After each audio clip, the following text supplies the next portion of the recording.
आज की कहानी का शीर्षक है सबसे बड़ा मूर्ख कौन। प्राचीन समय की बात है। एक राज्य में एक राजा ने अपने मंत्री को एक सोने का डंडा देकर कहा, जो भी व्यक्ति तुम्हें तुमसे ज्यादा मूर्ख दिखाई दे उसे सोने का डंडा दे देना, क्योंकि यह डंडा सिर्फ मूर्खों के लिए ही बना है। मंत्री डंडा लेकर चल पड़ा। बहुत तलाश करने के बाद उसे एक ऐसा मूर्ख व्यक्ति दिखाई पड़ा जो उससे भी ज्यादा मूर्ख था, और उस मंत्री ने वह सोने का डंडा उसे देकर कहा, यदि तुम्हें कोई अपने से भी ज्यादा मूर्ख व्यक्ति मिले तो उसे यह डंडा दे देना। वैसे भी अपने से ज्यादा मूर्ख की तलाश में हर जगह घूमता रहा, पर उसे ऐसा एक भी व्यक्ति ना मिला। इस प्रकार कई महीने तक भटकते हुए वह व्यक्ति उसी राज दरबार में पहुंचा जिस राजा ने अपने मंत्री को वह सोने का डंडा दिया था। वह व्यक्ति जैसे ही दरबार में पहुंचा तो वहां पर लोगों की भारी भीड़ इकट्ठी थी। तभी वह व्यक्ति उस सोने के डंडे को अपने थैले में डालकर राजा से मिलने पहुंचा। उसने देखा कि राजा बहुत ज्यादा बीमार पड़ा है और वैद्य जी उसकी नब्ज देखे जा रहे थे।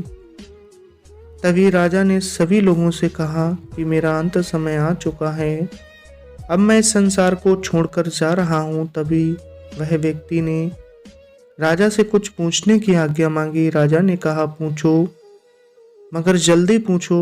फिर उसने पूछा कि महाराज, आपकी सेना, हाथी घोड़े और जो राज्य आपने राजाओं लोगों को मारकर जीता है, वह उन राजाओं से जीता हुआ सोना चांदी हीरे मोती इन सब का क्या होगा। तभी राजा की आंखों में आंसू आ गए और कहा कि ये सब अब मेरे किसी काम के नहीं, ये सब यहीं रहेंगे। तभी उसी वक्त वह व्यक्ति अपने थैले से सोने का डंडा निकालकर राजा को देते हुए कहता है, महाराज संभालिए इस सोने के डंडे को, इसके असली हकदार आप ही हैं, क्योंकि मुझसे कहा गया था कि ये सोने का डंडा मैं उस व्यक्ति को दूं जो मुझसे ज़्यादा मूर्ख हो। लेकिन मुझे ये कहने में कोई डर नहीं कि महाराज आपसे ज़्यादा कोई और मूर्ख हो नहीं सकता, क्योंकि जब आपको पता था ये सोने चांदी हीरे मोती और इतने बड़े बड़े राज्यों को आपने जीता और आपने कई राजाओं को मारा, और आपको पता था कि सब करने के बावजूद मैं ऊपर भगवान के पास इन सारी दौलत हीरे मोती जवाहरात को नहीं ले जा सकता, तो फिर आपने इतने लोगों को क्यों मारा? क्यों आप पूरा जीवन दूसरे राजाओं को लूटने में बिता दिया?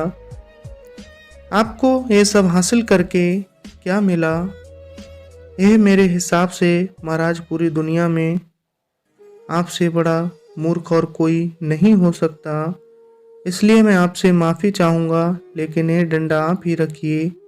ये कहकर वह व्यक्ति वहाँ से चला जाता है। तभी राजा अपने डंडे को देखकर रोने लगता है। उसने मन ही मन सोचा कि वास्तव में मैं पूरी दुनिया का सबसे बड़ा मूर्ख हूँ, क्योंकि मैंने बुरे कर्म तो बहुत किए मगर अच्छा कर्म मैंने एक भी नहीं किया। इस बात पर राजा को बहुत ज़्यादा पछतावा होता है। तो दोस्तों, कैसे लगी आपको ये वीडियो जिसका शीर्षक था सबसे बड़ा मूर्ख कौन। इस कहानी से हमें सीख मिलती है कि जीवन में हर इंसान को हमेशा अच्छा कर्म और दूसरों की भलाई करनी चाहिए, क्योंकि दोस्तों इंसान के मरने के बाद अच्छे कर्म और बुरे कर्म ही उसके साथ जाते हैं। किसी का बुरा करके या किसी को लूट के आपको क्या मिलेगा। कैसी लगी आपको ये कहानी? कमेंट्स बॉक्स में अपनी राय ज़रूर साझा करें, और इसी तरह एक से एक बेहतर कहानी सुनने के लिए हमारे चैनल को सब्सक्राइब कर दें। आपने अपना कीमती वक्त दिया, तब तक के लिए गुड बाय।